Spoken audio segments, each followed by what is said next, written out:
Hey, it's Pastor Dan from Dexter Gospel Church with another Proverbs Practical. Thanks for watching.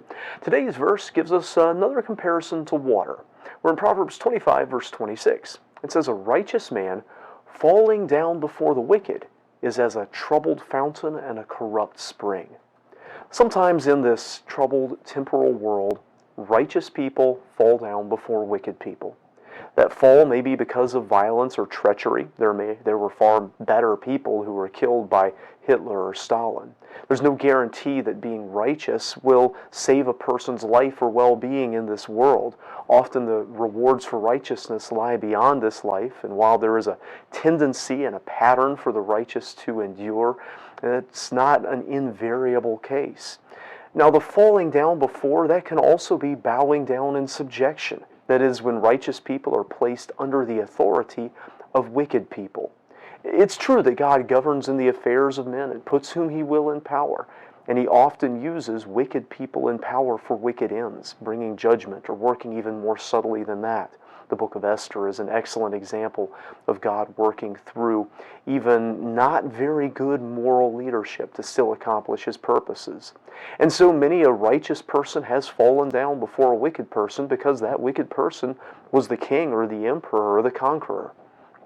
But whichever it is, whether destruction of the righteous or subjugation of the righteous, it's always a tragedy and a disappointment.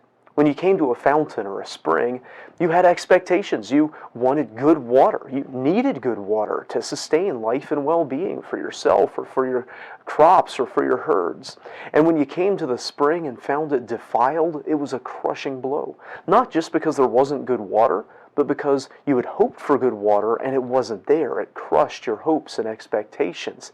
Hope deferred makes the heart sick. So it is with the righteous. When you find a person who consistently does what is right, you have expectations and hopes. There's a lot of good that person can do, both for the people around them and for their society in general. A king or a prince like Solomon or his son would find righteous people in their administration and under their rule immensely valuable. But when you came to that righteous person and you found him fallen, you'd be distressed and disappointed. When he can't do the good that he would do because he has become a victim of evil, whether he can't because he was governed by evil that thwarted his purposes and wouldn't permit his efforts, or whether he had fallen to that evil, the good you expected to find there fails. It's not natural. It's not right.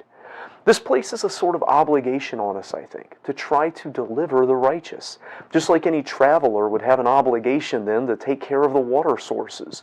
If there are people doing right and someone's trying to subjugate and destroy them, and we have the means to help them, we can be a blessing. Not just to that person, to the righteous person we helped, but to all the other people they would and will help.